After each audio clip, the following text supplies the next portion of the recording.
Welcome back, everyone. This is issue 6 of the LifeCast, a video cast about pretty much anything. I do this show weekly and cover anything I find interesting.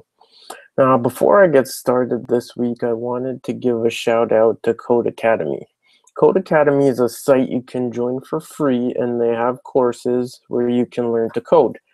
I have been working on the HTML and CSS course, but plan to move on to some of the others, like working with Ruby on Rails. I can't say enough good things about the site. So if you're interested in coding or building your own site, definitely check it out. I also wanted to say that I'm putting together a blog site again on WordPress. The address will be in the links like usual at the bottom of the video. Site will launch in about a month, and I hope you will check it out. So this week, I just watched the Deadpool trailer, and it is all kinds of awesome. So we're going to talk about that a little bit. Some of the things that I've seen, Ryan Reynolds is Deadpool. I believe they shot in Vancouver, Canadian city. And I think I see some aspects of Toronto too, although I might be wrong, which is my home city. So that'd be pretty cool. So here, Ryan Reynolds played Deadpool in Origins, Wolverine Origins, whatever, in 2011. And Fox just totally F that up. I mean, his mouth was sewn up. He had like knife hands. He just looked like Baraka from Mortal Kombat. If you never played Mortal Kombat, you won't get that reference. But anyways, yeah, pretty much it was just terrible.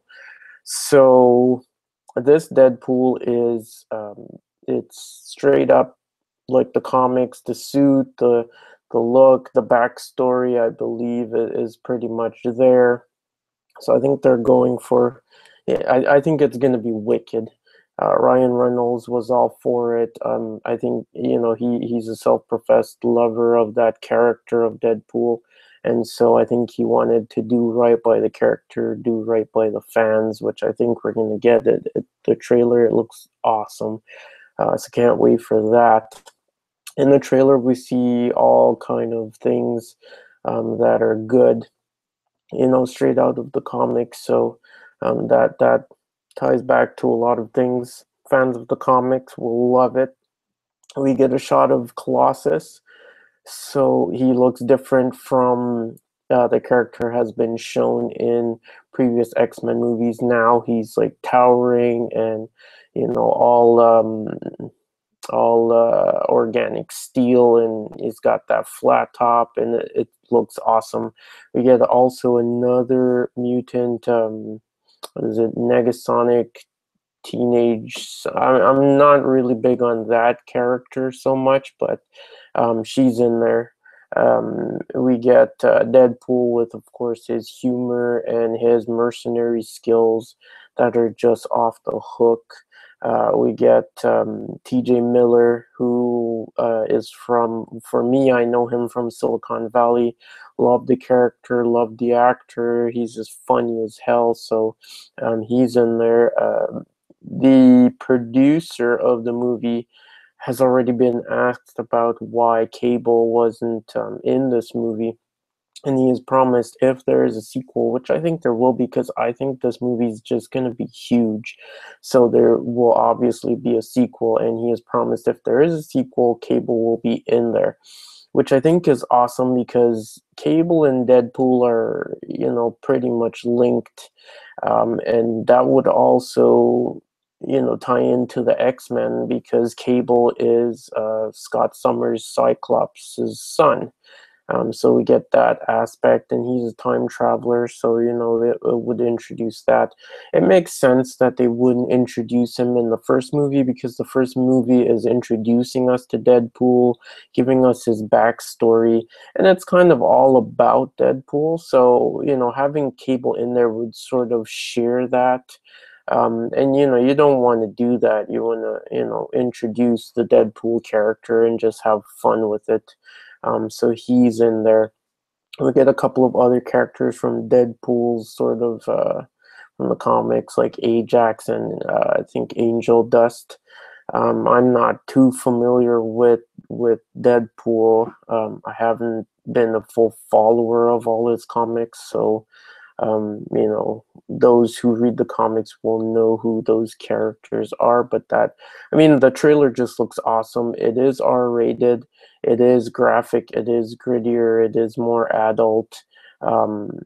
People have criticized Marvel's movies as sort of being very, catering to a wider audience, to children and stuff, which I think it's, they want to get younger audiences, introduce them to these superheroes and get them, because as they grow, they will become the ones who pick up these comics. But an R-rated movie is also great because, those who have already read the comics, are older and they want to see it played out how it would have been in the comics. And for Deadpool, I think that's a definitely good thing.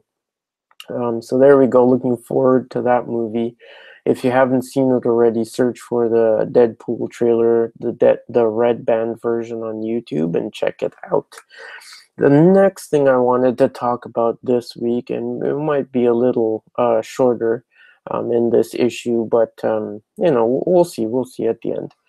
So the next thing I wanted to talk about is backups. Now, I've written, a ton of posts on different blog sites that I've been on over time, but, it never fails. I think every day customers and computer users don't really do backups. They don't set it up. I don't know if it's not a known thing, because I feel by now, it is a little bit more out in the spotlight.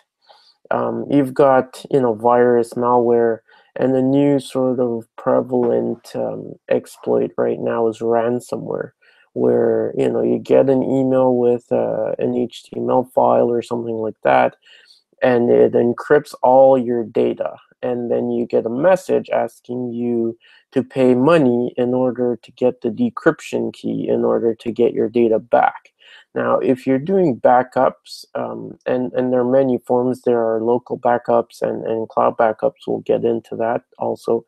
That is a form that you can turn to get your data back. And, you won't be losing $500 just for the simple reason that you got hit with this thing. So, first of all, what you would need to set up a backup, Windows now comes with backup built in, and OS X, Mac OS, has always had backup software in Time Machine. There are free versions out there. For Mac OS, I know, Super Duper and some other ones. For Windows, I'm not sure if there are free versions, but you can search and you can find out for yourself. But the fact that it's built in means that all you need is an external hard drive, and you can get those at any computer store, Staples, Business Depot. Of course, I'm in Canada, so I may be just talking about Canadian retailers, but whatever I'm sure the stores that are out there. Even Walmart, I'm sure, has in the electronics section external hard drives. They're relatively cheap.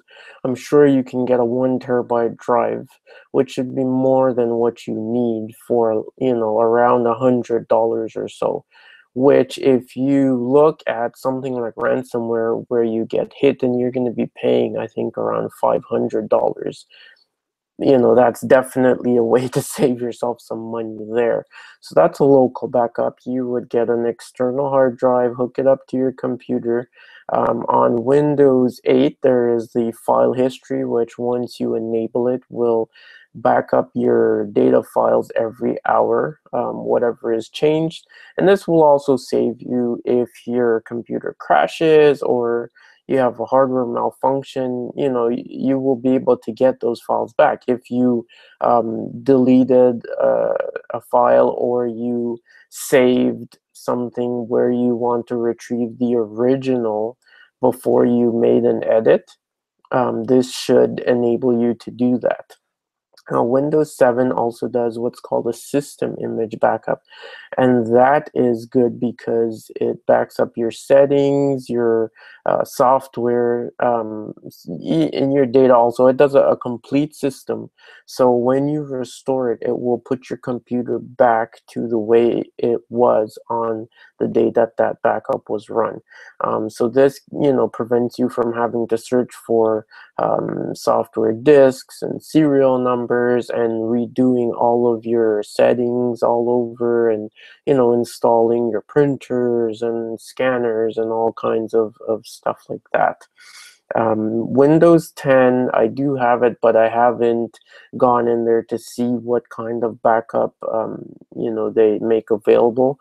But I'm pretty sure coming, it's a newer version from Windows 8. I'm almost positive they're going to have the file history in there.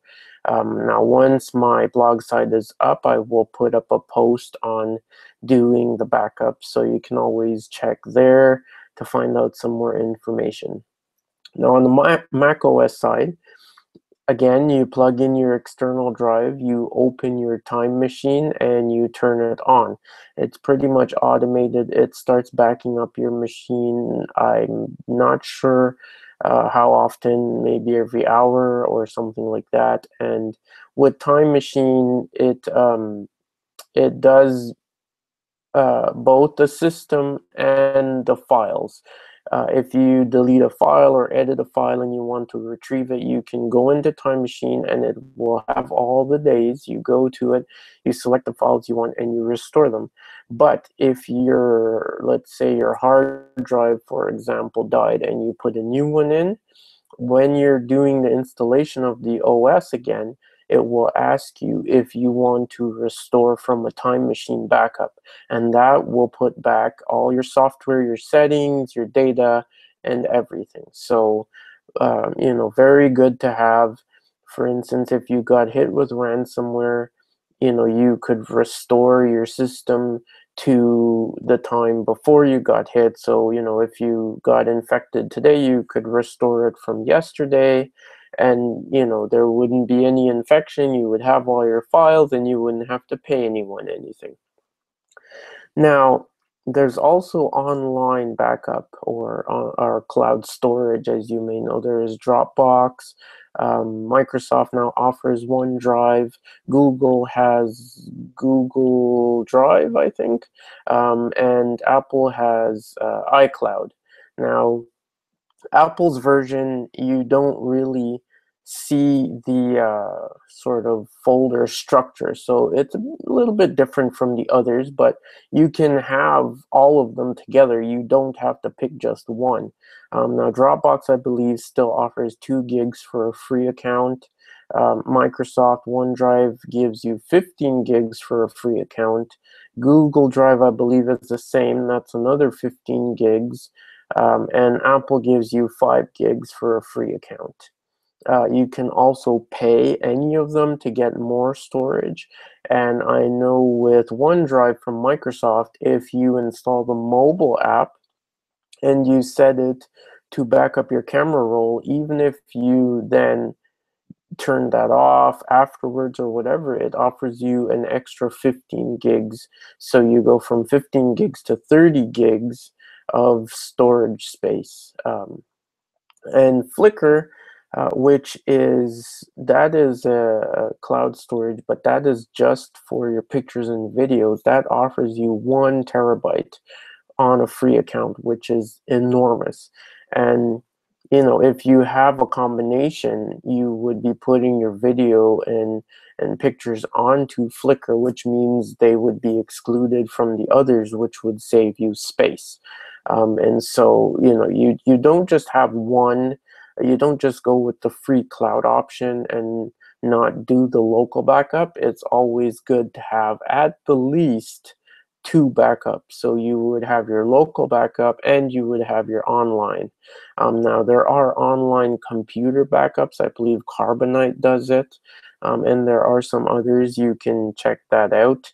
I've never done that. I've found that for myself, just personally, the local backup and the online backup of my files is enough for me.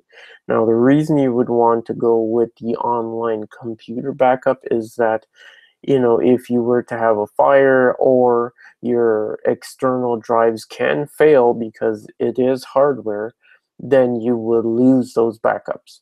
For me, it's hardly likely that my computer and my external drive are going to both fail at the exact same time, but it can happen. Or your computer drive might fail and your external backup is faulty or whatever, and that's why you would want your online backup of your data, which you may not get your software and your settings back, but you will have that data.